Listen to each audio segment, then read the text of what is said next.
नमस्कार दोस्तों, मैं वैभव अंशराज आपका स्वागत करता हूं तक्षक ट्यूटोरियल के ऑनलाइन चैनल पे। 12th क्लास के हम लोग पहले चैप्टर पे बात कर रहे थे। हम लोगों ने वैद्युत फ्लक्स तक पढ़ लिया था और लास्ट सेशन में हमने गॉस की प्रमेय भी पढ़ ली थी। ठीक है, तो देखिए गॉस एक साइंटिस्ट थे, उनका पूरा नाम कार्ल फ्रेडरिक गॉस। थ्योरम काफी सिंपल सी है, स्ट्रेट फॉरवर्ड है, लेकिन उस थ्योरम की हेल्प से हमें बड़ी बड़ी प्रॉब्लम्स बड़ी आसानी से सॉल्व हो जा रही थी। ठीक है, गॉस ने बताया क्या था, गॉस ने कहा था सपोज करिए एक क्लोज्ड सरफेस है, ठीक है, इररेगुलर शेप की है, किसी भी शेप किसी भी साइज की कोई भी इररेगुलर क्लोज्ड सरफेस अगर किसी आवेश यानी किसी चार्ज को इनक्लोज कर रही है तो बस, ठीक है, उस पूरी सरफेस से होके पास आउट होने वाला टोटल फ्लक्स जो होता है निर्वात की वैद्युशीलता यानी कि परमिटिविटी ऑफ फ्री स्पेस के रेशियो के बराबर होता है। ठीक, अब ये तो गॉस की थ्योरम थी। गॉस ने कहा था कि अगर चाहे आपकी सरफेस टेढ़ी मेढ़ी हो, चाहे किसी रेगुलर शेप हो, चाहे इरेगुलर शेप हो, कोई भी मैटर डजंट मैटर। ठीक है, ये बात बिल्कुल भी मैटर नहीं करती कि उसका शेप और साइज क्या है, बस आप उससे होकर गुजरने वाला टोटल फ्लक्स केवल इस बात पे डिपेंड करता है कि उसने कितने चार्ज को इनक्लोज कर रखा है। ठीक है, क्योंकि दोस्तों ध्यान से देखिएगा तो एप्सिलॉन नॉट भी तो कांस्टेंट है, केवल वेरिएबल क्या है, क्यू। ठीक, ओके, अच्छा अब इसमें थोड़ा दिमाग लगा लीजिए। ठीक है, दिमाग लगाइए और कंक्लूजन निकालिएगा। ई क्या है, फाई ई एक अदिश राशि है, ठीक है, स्केलर है। और मैंने आपको बताया था जब हम कूलम्ब्स नियम पढ़ाए थे तो मैंने बताया था कि अगर किसी सदिश राशि की गणना करेंगे, ठीक है, यानी कि अगर किसी वेक्टर क्वांटिटी की कैलकुलेशन करेंगे तब हम लोग आवेश को चार्ज के बिना रखेंगे। सपोज मान लीजिए हम लोग फोर्स के लिए काम कर रहे हैं या इलेक्ट्रिक फील्ड के लिए काम कर रहे हैं तो हमें चार्ज को बिना साइन के रखना पड़ेगा, बिकॉज ठीक है we are working for vector quantity. लेकिन यहाँ बात हो रही है एक स्केलर क्वांटिटी की, क्योंकि ये फ्लक्स जो है वो क्या है, स्केलर क्वांटिटी है। जब भी आप स्केलर क्वांटिटी को कैलकुलेट करेंगे तो वहां पे प्लस है तो प्लस, माइनस है तो माइनस, यानी चार्ज को उनके साइन के साथ रखना है। सपोज करिए, ठीक है, यहां से जो मैं कंक्लूजन ड्रॉ कराना चाह रहा हूं उसको समझिएगा जरा। मैंने एक स्फेरिकल सरफेस बनाई है, 2D पे बनी है, इसलिए आपको ये एक सर्किल दिख रहा होगा, कोई बात नहीं। ठीक है, अब सपोज करिए इसमें यहाँ पे इसके अंदर चार्ज है। देखिए इसके अंदर चार्ज है, इसका मतलब ये नहीं कि चार्ज हमेशा सेंटर में होगा, चार्ज कहीं भी हो कोई फर्क नहीं पड़ता। मान लीजिए चार्ज यहाँ पे है लेकिन सरफेस के अंदर है ना, बस सरफेस के अंदर होना चाहिए चार्ज। ठीक है, चार्ज कहीं भी हो कोई दिक्कत नहीं। अच्छा, अब आपको पता है कि ये पॉजिटिव चार्ज है, तो पॉजिटिव चार्ज क्या करता है, positive charge electric field lines को इमिट करता है। हम ऐसा बोलते हैं, ठीक है, हमारी ऐसी परिकल्पना है, हमारे ऐसे अजम्पशंस है, वो ये कहते हैं कि भाई जो इलेक्ट्रिक लाइंस ऑफ फोर्सेस हैं वो पॉजिटिव चार्ज से इमिट होती है। तो ये क्या करेगा, ये पॉजिटिव चार्ज इमिट करेगा, बाहर की ओर जा रही है, क्यों, क्योंकि ये पॉजिटिव चार्ज है। अब यहाँ इस इक्वेशन में जरा Q की वैल्यू रखिए पॉजिटिव। सपोज करिए अगर Q पॉजिटिव है दैट इज ओके, यहाँ पे Q पॉजिटिव रख दीजिए अपॉन में एप्सिलॉन नॉट। इसका मतलब क्या निकल के आया, इसका मतलब निष्कर्ष ये निकल के आया है कि फाई ई का मान कैसा होगा, पॉजिटिव होगा। फाई ई की वैल्यू पॉजिटिव होगी और फाई ई की वैल्यू पॉजिटिव है। फ्लक्स होता क्या है, फ्लक्स होता है किसी भी सरफेस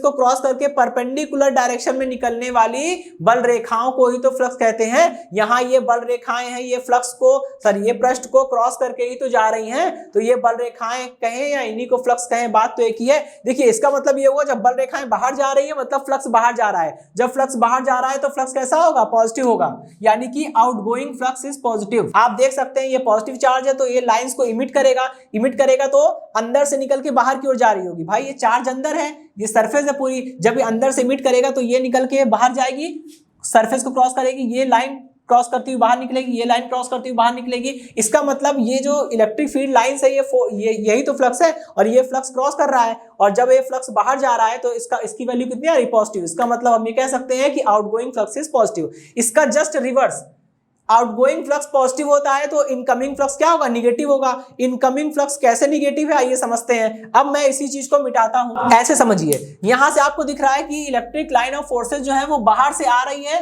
सरफेस को क्रॉस करके बाहर से अंदर की ओर आ रही है। देखिए सारी लाइन बाहर से अंदर की ओर आ रही है, जब सारी लाइन बाहर से अंदर की ओर आ रही है इसका मतलब फ्लक्स कैसा है, फ्लक्स इनकमिंग है। सपोज करिए आप सरफेस के अंदर बैठे हैं और बाहर से लाइंस आपकी ओर आ रही है, इसका मतलब अंदर की ओर आ रही है। जब अंदर की ओर आ रही है तो यहाँ पे, और अंदर देखिए क्यों नहीं आएगी, क्योंकि ये निगेटिव चार्ज है, निगेटिव चार्ज पे तो एंड अप होती है तो निगेटिव चार्ज की ओर सारी लाइंस आएगी। अब इसमें मैंने बताया था फाई क्या है, ये एक स्केलर क्वांटिटी है, इसलिए हम लोग Q की वैल्यू को पॉजिटिव है तो पॉजिटिव, निगेटिव है तो negative, that is with sign हम लिखेंगे। यहां रखिए जरा, Q की जगह पे आपकी नेगेटिव चार्ज है, तो हम क्या लिखेंगे, माइनस क्यू रिप्लेस कर देंगे। भाई क्यू की जगह क्या रिप्लेस कर दिया, माइनस क्यू। क्यों, क्योंकि आपकी यहाँ पे माइनस चार्ज हमने लिया है। अब silent not as it is रहेगा। यहां से एक कंक्लूजन निकल के आएगा, वो ये है कि देखिए ये वैल्यू क्या निकल के आएगी, निगेटिव आएगी, यानी फाई ई की वैल्यू आपकी कितनी आ गई, निगेटिव आ गई। अगर आप ऐसे समझते तो भूल जाते शायद। अब ये चीज ध्यान रखिएगा, कभी भी कंफ्यूजन हो तो जो मैंने यहाँ किया है वो अपने दिमाग में 2 मिनट भी नहीं लगेगा, इसको कैलकुलेट कर लीजिएगा, देख लीजिएगा कि पॉजिटिव है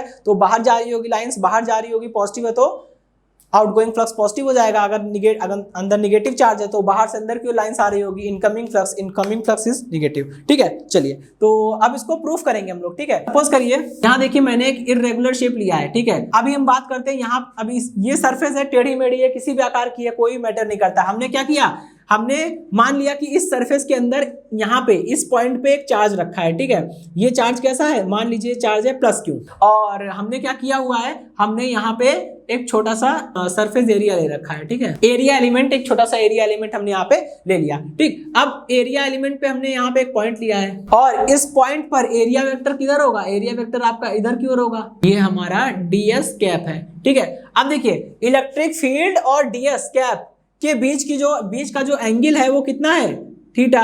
अब आपके मन में ये क्वेश्चन शायद आ रहा हो, वैसे आना तो नहीं चाहिए, कि इसकी डायरेक्शन आउटवर्ड क्यों हो गई, क्योंकि आपको पता है किसी भी पॉजिटिव चार्ज यानी किसी धनात्मक आवेश के कारण किसी बिंदु पर जो तीव्रता होती है, सपोज करिए ये पॉइंट हमने P मान लिया। ठीक है, किसी बिंदु पर जो तीव्रता होती है वो आवेश को बिंदु से मिलाने वाली रेखा के अनुदिश होती है, और पॉजिटिव चार्ज के कारण दूर की ओर होती है। ठीक है, तो इसलिए दूर की ओर है, क्योंकि किसी भी धनात्मक आवेश के कारण किसी बिंदु पर तीव्रता बिंदु को आवेश से मिलाने वाली रेखा के अनुदिश आवेश से दूर की ओर होती है, इसलिए इधर की ओर है। निगेटिव होता तो अंदर की ओर होती है। ठीक है, और ये जो है वो क्षेत्रफल पर तल पर खींचा गया एक लंब है जो कि बाहर की ओर बना है, और इनके बीच का एंगल थीटा है। ठीक है, चलिए अब यहाँ पे हम क्या करेंगे, हम निकालेंगे सबसे पहले कि पृष्ठ, ये जो क्षेत्रफल अवयव लिया है ना, इस क्षेत्रफल अवयव की बात कर रहे हैं। ठीक है, तो लिखेंगे क्षेत्रफल अवयव से निर्गत फ्लक्स। अब हमें करना क्या है, क्षेत्रफल अवयव से निर्गत वैद्युत फ्लक्स। और हाँ देखिए, अब यहाँ पे हम एक छोटा सा काम और करने जा रहे हैं, ये जो एरिया एलिमेंट है ना, इसकी जो बाउंड्रीज है इसको हम P से मिला देंगे, और हमने मान लिया है कि ये P की डिस्टेंस ये R है, और ये एंगल जो यहाँ पे बन रहा है सॉलिड एंगल, ये सॉलिड एंगल कितना है, ये सॉलिड एंगल है हमारा d ओमेगा। ठीक है, और ये काफी स्मॉल सा एलिमेंट है, तो ये डिस्टेंस R है, तो ये दोनों डिस्टेंस भी R होगी। ठीक है, ये मैंने ऐसा मान रखा है, ये वाली डिस्टेंस और ये जो ऊपर डॉटेड लाइन है दोनों डिस्टेंस R होगी। ठीक है, ओके। क्षेत्रफल अवयव से निर्गत वैद्युत फ्लक्स, भाई क्षेत्रफल अवयव छोटा सा है तो छोटे से एरिया से छोटा सा फ्लक्स ही तो गुजरेगा, तो यहाँ पे मैंने D लिखा हुआ है। ठीक है, तो D of phi E is equal to E dot ds, एक सरफेस इंटीग्रल लगा दिया। ठीक है, अब देखिए यहाँ पे हम इसको ओपन करेंगे, सरफेस इंटीग्रल। आपको देखिए, आपने 11वीं क्लास में पढ़ा होगा, वेक्टर्स होते हैं, आप उनका डॉट करिए, a डॉट b, तो कितना आता है, ये आता है a b cos थीटा। ठीक है, तो ये कितना हो जाएगा, ये हो जाएगा e ds, और ये हो जाएगा cos थीटा। ठीक है, लेकिन अब यहाँ पे E क्या है, E पॉजिटिव चार्ज के कारण प्लस ये जो पॉइंट है ना P, पॉजिटिव चार्ज के कारण P पर जो है वो इलेक्ट्रिक फील्ड की स्ट्रेंथ है, तो आप यहाँ रखिए, परंतु E इज इक्वल टू, अब सब कुछ भूल जाइए, केवल इस चार्ज को देखिए और इस पॉइंट को देखिए। इस चार्ज के कारण इस पॉइंट पर इलेक्ट्रिक फील्ड की वैल्यू कितनी होगी, इलेक्ट्रिक फील्ड की वैल्यू हो जाएगी 1/4 pi epsilon not into Q upon R square. तो Q अपॉन में R क्या होता है, चार्ज और पॉइंट के बीच की डिस्टेंस जो कि यहाँ पे है R, इसका स्क्वायर कर दिया, रख दीजिए इसमें। ठीक है, इसको हमने इक्वेशन नंबर 1 मान लिया, पुट कर दीजिए इसमें। तो D of phi E is equal to कितना हो जाएगा, closed surface integral of E की वैल्यू, E की जगह हम ये रख देंगे। ठीक है, तो ये हो जाएगा 1/4 पाई एप्सिलॉन नॉट इनटू ये हो जाएगा Q अपॉन में R स्क्वायर, और ये रहा ds, और ये हमारा cos थीटा। ठीक है, अब इसमें देखिए जो कांस्टेंट है वो इंटीग्रेशन के साइन के बाहर आ जाएगा। ठीक है, इसमें Q कांस्टेंट है और 1/4 पाई एप्सिलॉन नॉट कांस्टेंट है, बाहर निकाल लीजिए। अब इसमें जो कांस्टेंट है ना वो बाहर आ सकता है। ठीक है, जैसे Q कांस्टेंट है और 4 पाई एप्सिलॉन नॉट कांस्टेंट है, कितना हो जाएगा, Q अपॉन में 4 पाई एप्सिलॉन नॉट, ये हमारा बाहर आ जाएगा। अंदर क्या बचेगा, अंदर बचेगा ds cos theta divided by R square. ठीक है, और यहाँ पे मैंने s लिखा हुआ है क्योंकि ये सरफेस इंटीग्रेशन चल रहा है। ठीक है, तो यहाँ पे देखिएगा ये क्षेत्रफल अवयव से गुजरने वाला कुल फ्लक्स इतना होता है। मैंने इंटीग्रेशन किया है तो ये टोटल फ्लक्स दे देगा आपको। ठीक है, सॉरी, ये आपको पूरा टोटल फ्लक्स दे देगा। ठीक है, क्योंकि देखिए छोटे से क्षेत्रफल अवयव से गुजरने वाला फ्लक्स जो होता है वो केवल तो इतना होगा, D phi is equal to E dot D S. लेकिन जब हम इसका इंटीग्रेशन करेंगे दोनों तरफ, मान लीजिए हमने इधर भी इंटीग्रेशन परफॉर्म किया और हमने इधर भी इंटीग्रेशन परफॉर्म किया, तो जब मैंने दोनों तरफ इंटीग्रेशन परफॉर्म किया है तो ये जो होगा वो हमें टोटल फाई दे देगा, यानी कि पूरे पृष्ठ से गुजरने वाला कुल फ्लक्स दे देगा, और ये इसके बराबर। तो यहाँ पे मैंने इंटीग्रेशन परफॉर्म कर दिया है, इसलिए यहाँ पे डी फाई ई नहीं हो गया, केवल फाई ई होगा। ठीक है, और ये फाई का मतलब पूरे फ्लक्स, पूरे पृष्ठ से गुजरने वाला कुल फ्लक्स। ठीक है, ओके। अब यहाँ क्या हो रहा है, इतने हिस्से को, ये जो इतना हिस्सा है ना, इसको मैं अलग से बना रहा हूं ताकि आप समझिएगा इस चीज को। ठीक है, जैसे यहाँ पे एक चार्ज है, मान लीजिए ये चार्ज हमारा प्लस क्यू। ठीक है, यहाँ पे एक पॉइंट है पी, इसमें फील्ड की डायरेक्शन किधर है, इधर की ओर है।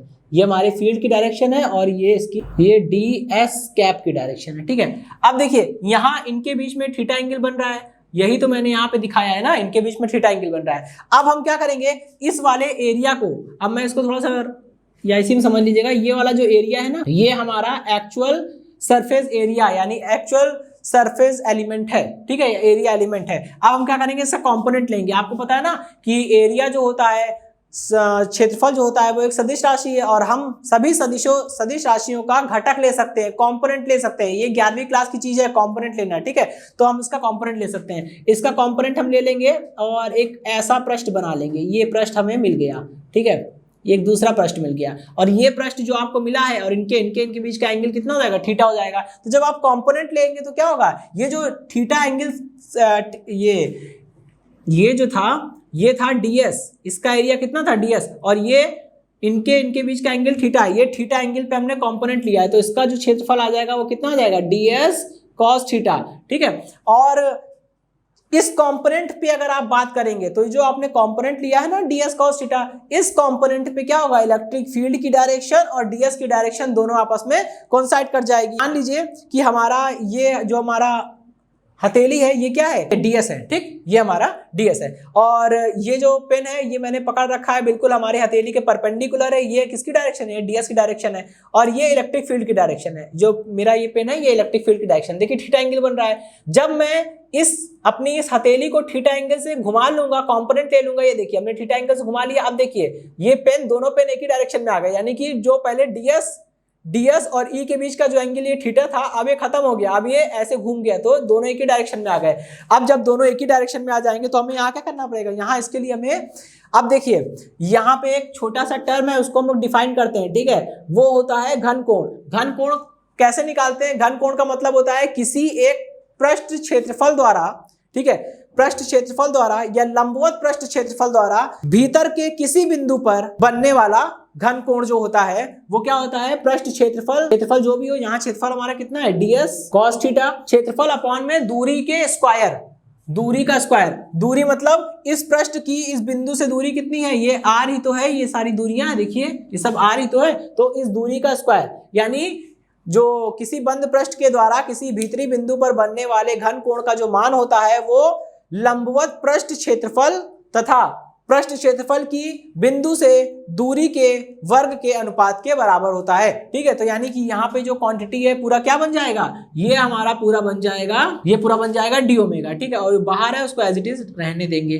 तो ये हो जाएगा q upon 4 pi epsilon naught, और इसकी जगह क्या हो जाएगा, surface integral of D omega. ठीक है, अब डी ओमेगा का आप इंटीग्रेशन करिए, डी ओमेगा का समाकलन करिए, कितना आएगा, ओमेगा आएगा। ठीक है, और ये निकल के आएगा। और यहाँ पे मैं एक चीज लिखना चाहूंगा, खैर ये तो आप समझ गए होंगे, इसको मिटा रहा हूँ क्योंकि इसका सरफेस इंटीग्रल करेंगे, surface integral of D omega, तो कितना आएगा, ओमेगा आएगा। और ओमेगा मतलब संपूर्ण बंद पृष्ठ के द्वारा, ठीक है, संपूर्ण बंद पृष्ठ द्वारा भीतरी बिंदु पर अंतरित कुल घन कोण, ठीक है, कुल घन कोण।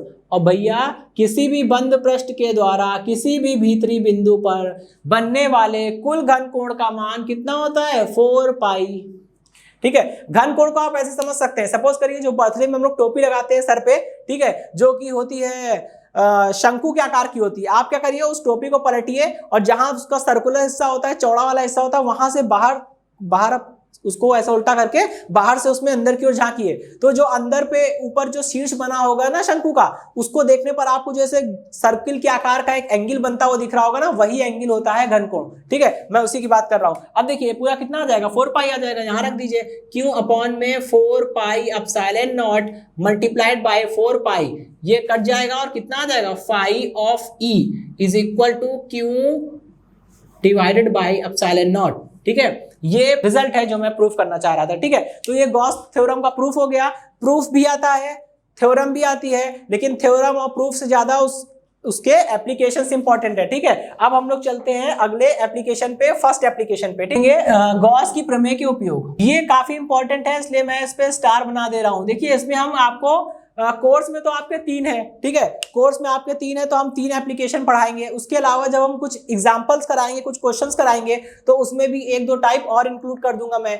उसको मैं बाहर इसलिए करा रहा हूं क्योंकि वो सिलेबस में नहीं है, लेकिन क्या पता अगर आपका समय कुछ ऐसा रहा कि मान लीजिए वो कुछ आउट ऑफ सिलेबस, हालांकि ऐसा होता नहीं है, मान लीजिए अगर वो आ गया तो आपको दिक्कत ना हो। ठीक है, तो उसके लिए समझ जाइएगा, तो मैं एक्स्ट्रा करा दूंगा, वो आपको अलग से करवा दूंगा। ठीक है, अभी सबसे पहला जो एप्लीकेशन है वो क्या है, अनंत लंबाई के सीधे चालक तार के कारण वैद्युत क्षेत्र। एक समान रूप से आवेशित शब्द का मतलब समझिएगा, एक समान रूप से आवेशित, क्योंकि मैंने उसको दोबारा करेक्ट किया है तो जरूर इस पे कोई मतलब होगा। ठीक है, तभी मैं इसको निगलेक्ट नहीं कर पाया। ठीक, अब देखिए एक समान रूप से आवेशित का मतलब होता है, जैसे मान लीजिए एक सीधा तार है। ठीक है, लेकिन यहाँ पे बोला गया अनंत, अनंत मतलब ऊपर खूब लंबा होगा, नीचे भी लंबा होगा, कोई दिक्कत नहीं है। ठीक है, अब एक समान रूप से आवेशित का मतलब होता है कि इसमें आवेश जो होगा वो एक समान रूप से होगा। ऐसा नहीं होगा कि कहीं पे आवेश ढेर सारा है, कहीं पे आवेश थोड़ा है, ऐसा नहीं है, बिल्कुल बराबर से बटा होगा। ठीक, उसी को बोलते हैं समान रूप से आवेशित। सपोज करिए ये एक वायर है, ये पॉजिटिवली चार्ज्ड है, ये यूनिफॉर्मली चार्ज्ड है। ठीक है,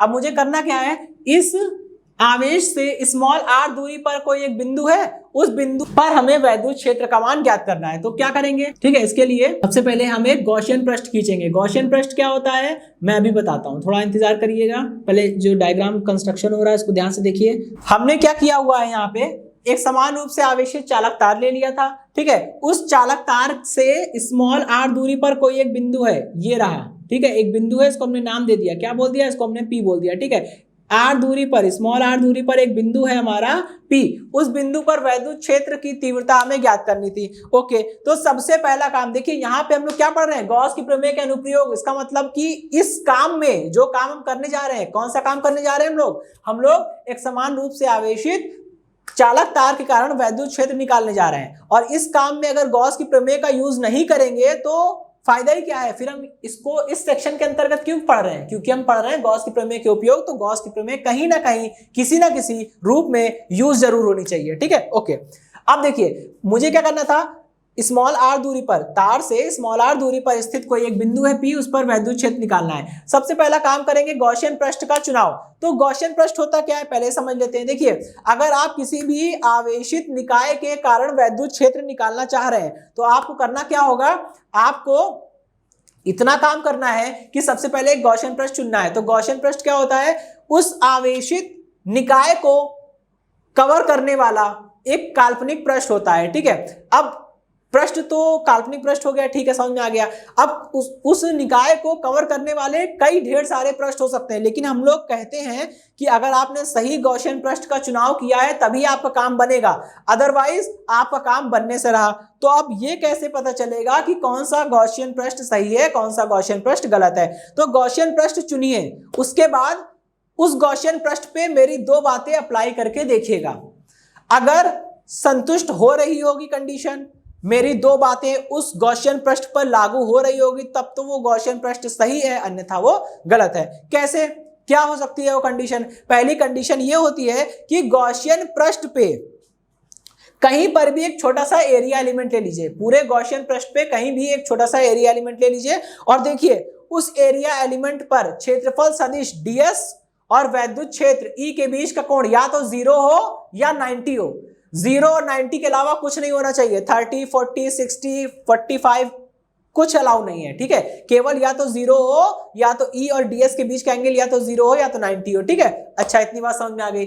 और जहां पे इलेक्ट्रिक फील्ड और डीएस के बीच का एंगल 0 है, पोर्शन पर इलेक्ट्रिक फील्ड और डीएस के बीच का एंगल 0 है, उस पूरे पोर्शन पर इलेक्ट्रिक फील्ड की वैल्यू कांस्टेंट होनी चाहिए। अगर ये दो पॉइंट किसी भी गॉसियन पृष्ठ पर होल्ड कर रहे हैं, दैट मींस वो गॉसियन पृष्ठ एब्सोल्युटली राइट है, करेक्ट है। ठीक है, ओके। अब हम लोग आगे बढ़ते हैं। चलिए, तो हमने क्या किया, इतना कंस्ट्रक्शन कर लिया है। अब हम यहाँ पे देखिए, हम यहाँ पे क्षेत्रफल अवयव लेंगे। ठीक है, वही क्षेत्रफल अवयव जो हम पहले कर रहे थे। ठीक है, यहाँ छोटा सा एक टुकड़ा ले लिया।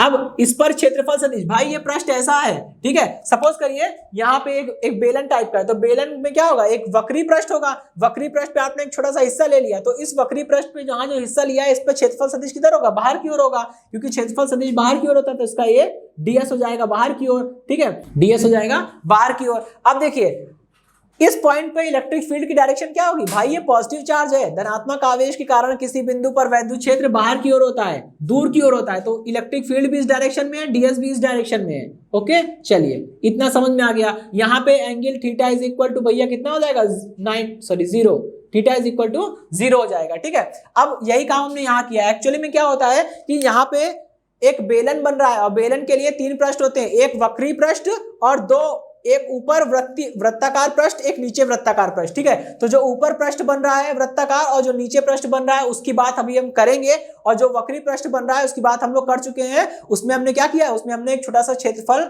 अवयव ले लिया है ds, और उस पर ds कैप की डायरेक्शन और e की डायरेक्शन सेम है और उनके बीच का एंगल 0 है। ठीक है, अब यही काम हम यहाँ करेंगे। यहाँ पे एक छोटा सा हमने अवयव ले लिया। ठीक है, इस पर क्षेत्रफल सदिश की दिशा बिल्कुल अपवर्ड होगी, ऊपर की ओर। ठीक है, और इलेक्ट्रिक फील्ड देखिए, इस पॉइंट पे इलेक्ट्रिक फील्ड बाहर की ओर होगा, तो ये इलेक्ट्रिक फील्ड की डायरेक्शन हो गई। ठीक है, ये इलेक्ट्रिक फील्ड है और ये हमारा डीएस कैप है। ठीक है, और देखिए थोड़ा सा अंतर करना पड़ेगा मुझे। ठीक है, अंतर करना पड़ेगा क्योंकि इस पॉइंट पे इलेक्ट्रिक फील्ड और इस पॉइंट पे इलेक्ट्रिक फील्ड समान एक जैसी नहीं हो सकती। इसको हमने E1 मान लिया, इसको DS1, इसको DS2 मान लिया, इसको हमने E2 मान लिया। ठीक है, और एंगल कितना है भैया, यहाँ पे देखिए दोनों के बीच का एंगल 90, तो थीटा इक्वल 90 डिग्री। ठीक है, सिमिलरली हमने यहाँ पे एक काम किया, यहाँ पे एक छोटा सा अवयव ले लिया, एलिमेंट ले लिया। ठीक है, इस पर डीएस कैप क्या होगा, नीचे की ओर होगा, डीएस कैप नीचे की ओर होगा, और इलेक्ट्रिक फील्ड कोइंसाइड ना करे, नोटेशन डिफर होना चाहिए, इसलिए हमने इसको E1 E2 हो चुका है, ये E3 हो गया और ये DS3 कैप हो गया। ठीक है, अब लिखेंगे हम लोग कि पृष्ठ से गुजरने वाला कुल फ्लक्स। ठीक है, पृष्ठ से गुजरने वाला कुल फ्लक्स। कुल फ्लक्स कैसे निकलेगा, सबसे पहले तो हमें ये देखना पड़ेगा कि इस पहले क्षेत्रफल अवयव से प्लस पहले क्षेत्रफल अवयव से गुजरने वाला फ्लक्स प्लस दूसरे क्षेत्रफल अवयव से गुजरने वाला फ्लक्स प्लस तीसरे क्षेत्रफल अवयव से गुजरने वाला फ्लक्स। ठीक है, और फिर जो फ्लक्स टोटल निकलेगा उसका इंटीग्रेशन करेंगे। ठीक है, तो हम यहाँ क्या कर रहे हैं, हम यहाँ लिख रहे हैं, ठीक है, डी फाई ई। अभी यहाँ पे देखिए मैं एक लाइन डायरेक्ट लिखूंगा और वो कहां से आई समझ लीजिए। ठीक है, पहले हम ये निकालेंगे कि इन तीनों क्षेत्रफल अवयवों से गुजरने वाला कुल फ्लक्स, यानी D phi E is equal to D phi E 1, इसके लिए बात कर रहे हैं। ठीक है, प्लस डी फाई ई 2, इसके लिए बात कर रहे हैं, कहां गया, इसके लिए बात कर रहे हैं। ठीक है, प्लस डी फाई ई 3, इसके लिए बात कर रहे हैं। ठीक है, जब आप इसको ओपन करेंगे तो अभी आपने पढ़ा ना कि डी फाई ई कितना होता है, डी फाई ई जो होता है वो ई डॉट डी एस होता है। ठीक है, ई डॉट डी एस यहां लगाइए जरा, कितना हो जाएगा, ये हो जाएगा E1 डॉट DS1 और E1 डॉट DS1 होगा, और E1 डॉट DS1 को ओपन करेंगे तो कितना आएगा, ये आएगा E1 DS1 cos थीटा 1। चलिए अच्छा पहले इसको ऐसे लिख देते हैं, इसको लिख देंगे सिमिलरली ये E2 डॉट DS2। ठीक है, और यहां पे कितना हो जाएगा E3 डॉट DS3। ठीक है, अब देखिए इसको ओपन करिए, ये हो जाएगा E1 DS1 और एंगल कितना है, यहाँ पे एंगल हो जाएगा 0। ठीक है, इसके लिए देखिए 1 वाले पोर्शन के लिए एंगल कितना है, 0, तो यहाँ पे cos 0 होगा, cos 0। ठीक है, ये चल गया। अब देखिए E2 DS2, इसका कितना हो जाएगा, ये हो जाएगा E2, ये हो जाएगा DS2। ठीक, और ये हो जाएगा cos 90, ये हो जाएगा cos 90।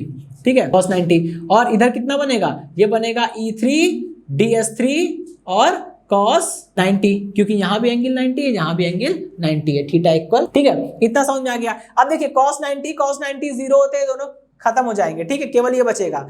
अब इसी को लेकर हम आगे बढ़ेंगे, तो मैं जो समझाने चाह रहा था वो यही चाह। ठीक है, अब देखिए इतनी चीज समझ आ गई, केवल ये बच रहा है, बाकी ये दोनों E2 और E3 वाले कंपोनेंट गायब हो जाएंगे। ठीक, अब देखिए तो ये तीनों क्षेत्रफल अवयवों से गुजरने वाला कुल फ्लक्स मिला। अब इसका इंटीग्रेशन करेंगे, हम इंटीग्रेशन करेंगे तो यहां हमने इंटीग्रेशन का साइन लगाया, कितना हुआ D phi E is equal to integration of D phi E1 plus D phi E2 plus integration of D phi E3। ठीक है, इसका इंटीग्रेशन करेंगे तो टोटल फ्लक्स मिल जाएगा, पृष्ठ से गुजरने वाला कुल फ्लक्स इज इक्वल टू, इसको हमने ओपन कर दिया था, कितना हो गया था ये E1 डॉट ds1। ठीक, इसको हमने ओपन कर दिया था, कितना हो गया था E2 डॉट ds2।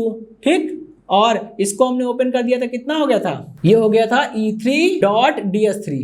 तो ये चीज समझे आप लोग, ये कुल फ्लक्स इज इक्वल टू इसके बराबर आएगा। यही लाइन मैं डायरेक्ट यूज करूंगा। ठीक है, तो इसलिए मैंने बता दिया कि ये कहां से आया। पृष्ठ से गुजरने वाला कुल flux is equal to integration of E1 dot ds1 plus surface integral of E2 dot ds2 plus surface integral of इसके लिए E3 डॉट ds3। अब आपको पता है आगे क्या होने वाला है। ठीक है, इसको एज इट इज उतार देंगे। इसके लिए देखिए ये हो जाएगा E1 ds1 और यहाँ पे cos 0, क्योंकि E1 और ds1 के बीच का एंगल कितना है भैया, 0।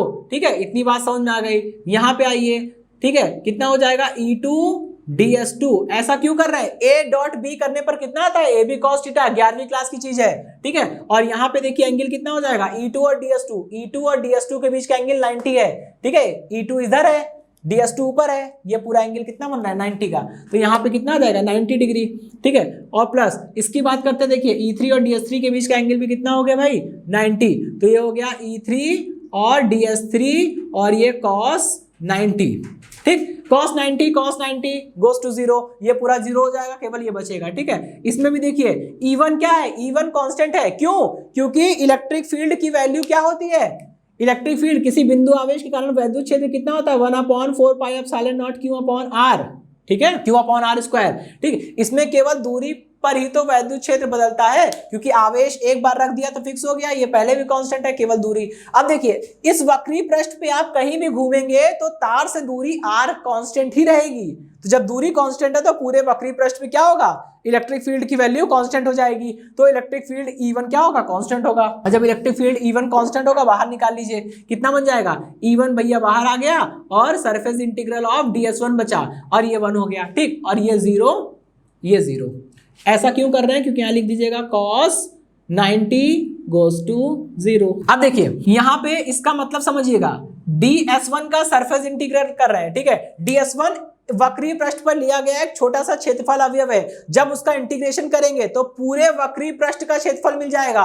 और किसी भी बेलन के वक्र पृष्ठ का क्षेत्रफल कितना होता है, 2 पाई इंटू r। ठीक है, अब देखिए हमने ये मान लिया है कि भाई ये जो गॉसियन पृष्ठ हमने लिया है, इस गॉसियन पृष्ठ की लेंथ कितनी है, इस गॉसियन पृष्ठ की जो लेंथ है वो हमने मान ली है L है। ठीक है, गॉसियन पृष्ठ की जो लेंथ है वो कितनी है, L है। ठीक, तो ये हो गया E1 और इसकी लेंथ कितनी है 2 पाई r इंटू L। ठीक है, इसके वक्र पृष्ठ का क्षेत्रफल कितना हो गया 2 पाई r इंटू L। ठीक, और ये दोनों से 0 हो गया, कोई मतलब ही नहीं है। चलिए ये हो गया हमारी ये इक्वेशन नंबर 1 है। ठीक, और यहाँ देखिए अब E2 और E3 तो खत्म हो चुके हैं, गायब हो गए, ये सिंगल है तो हमने क्या लिख दिया है, E1 को हमने E लिख दिया है। ठीक है, अपना नोटेशन इजी करने के लिए, क्योंकि भाई दो अगर हो तो E1 E2 करा भी जाए, सिंगल है तो क्या E1 क्या E2 वही बचेगा। ठीक है, अब हम लगाएंगे, ये तो हमने निकाला है अपने कैलकुलेशन से फ्लक्स। अब निकालेंगे गॉस की प्रमेय के हिसाब से कितना फ्लक्स पास आउट होना चाहिए, तो लिखेंगे गॉस की प्रमेय के अनुसार, गॉस की प्रमेय के अनुसार संपूर्ण पृष्ठ से निर्गत कुल फ्लक्स, संपूर्ण पृष्ठ से निर्गत कुल फ्लक्स, संपूर्ण पृष्ठ से निर्गत कुल फ्लक्स। ठीक है, तो गॉस ने क्या कहा था कि संपूर्ण पृष्ठ से गुजरने वाला कुल फ्लक्स जो होगा वो पृष्ठ के द्वारा घेरा गया आवेश और निर्वात की वैद्युशीलता के अनुपात के बराबर होगा। लेकिन जरा गौर करिए, अगर ये तार एक समान रूप से आवेशित है, तार है तो वन डायमेंशनल ऑब्जेक्ट है, वन डायमेंशनल ऑब्जेक्ट में रेखीय आवेश घनत्व तो लैम्डा पाया जाता है, और लैम्डा का मान कितना होता है, लैम्डा बराबर होता है आवेश बटे लंबाई।